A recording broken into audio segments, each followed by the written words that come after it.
কি ব্যাপার, নারকেল বেগমের এই 2-3 দিন থেকে কোনো দেখা সাক্ষাৎ নাই? ও কি 4 লাখ টাকা কথা ভুলে গেল নাকি? এসো এসো নারকেল বেগম এসো।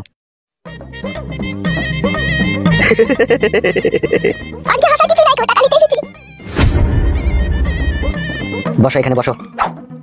হ্যাঁ বলো নারকেল বেগম।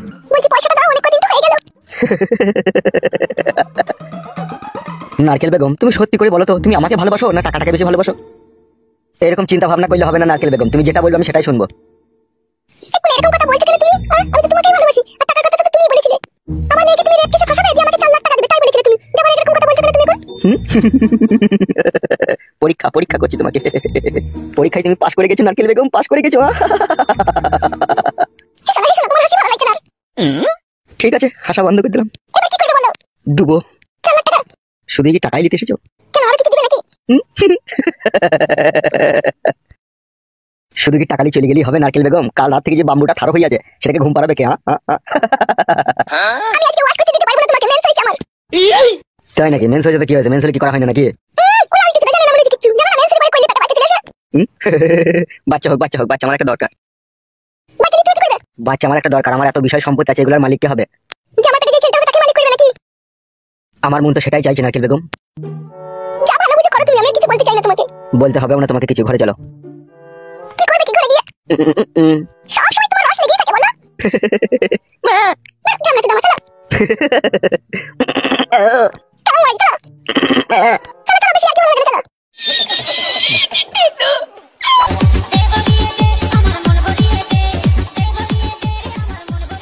শুয়ে পড়ো শুয়ে পড়ো। তোমাকে নিয়ে বলা পারলাম না। জানা তো আমার হাসি লাগছে। লেওড়া এ তো মনে হচ্ছে আফ্রিকার জঙ্গল, তোমরা পরিষ্কার করোনি নাকি? বাল 80-90 টাকা দিয়ে ক্রিম কিনে পরিষ্কার করতে পারোনি? বাল আমার ঢুকেছে নিচে কাটা জাম হয়ে যাবে মারা। বাবা রে, একবার ভরার সঙ্গে সঙ্গে টেনে নিলে তোর বাবা ভিতর দিয়ে। আমার বড় লড়াইতে ভালো লাগে না, ভয়ে বসে থাকতে আরাম লাগে আমার। আমার চিঙ্গু মুঙ্গুরি ভাই করলাম তো তা বলছো? আমি বুঝি না। কি হলো? নিচেটা জাম হয়েছে বেরিয়েছে। ফাটবে না ফাটবে না।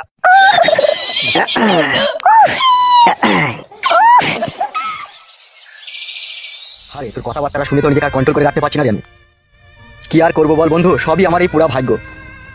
পুরা ভাগ্য তো লোকের হয় রে বন্ধু, সে আমি জানি, কিন্তু তোর ভাগ্য জায়গায় কয়লার মতো পুরি কালো হয়ে গেছে রে। তুই বেঁচে আছিস কি করি রে বন্ধু? তোর জায়গায় আমি থাকলে আটাতে আর কেরাসিনে পাইল করে খেয়ে শুয়ে পড়তাম রে, কিন্তু আমার তো শুইলে হবে না বন্ধু, সে তো বুঝতে পারছি। এখন যতই ঝড় তুফান আসুক, আমার এই ভাঙা সংসারকে কিভাবে আমি জোড়া লাগাবো আমি সেই চিন্তায় দৌড়ে বেড়াইছি। সংসারটা ভাঙার পেছনে মেন কার হাতে একটু বলতে পারবি বন্ধু আমাকে? আর বলিস না বন্ধু, এক 12 ভাতারিকে বিয়ে করি আমার জীবনটা কি তামা তামা হয়ে গেল। তাই নাকি মাঙের মাথা? হ্যাঁ রে ফেদা, তা বালি ছুরিকে বিয়ে করলি কি কারণ? ওই ছুরিকে বিয়ে করেছি বলি আজ আমার ছেলে আমাকে অপমান করে। নিজে থেকে হয় নাকি মেয়েটা তোর? তুই বন্ধু হোস, তোর কাছে কোনো জিনিস লুকাবো না, সত্যিটাই তোকে বলছি।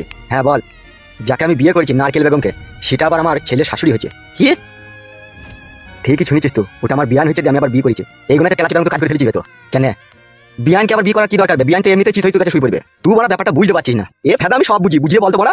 বিয়ান ছিল বিধবা, আর আমারও বউ মরে গিয়েছিল, বুঝলি তো। আর আমারও একটু করার জন্য একটু শখ হচ্ছিল যে আমি এখন এই বয়সে মেয়ে কথা পাবো, তাই বিয়ানকে বিয়ে করলাম আমি। বুঝতে পেরেছিস?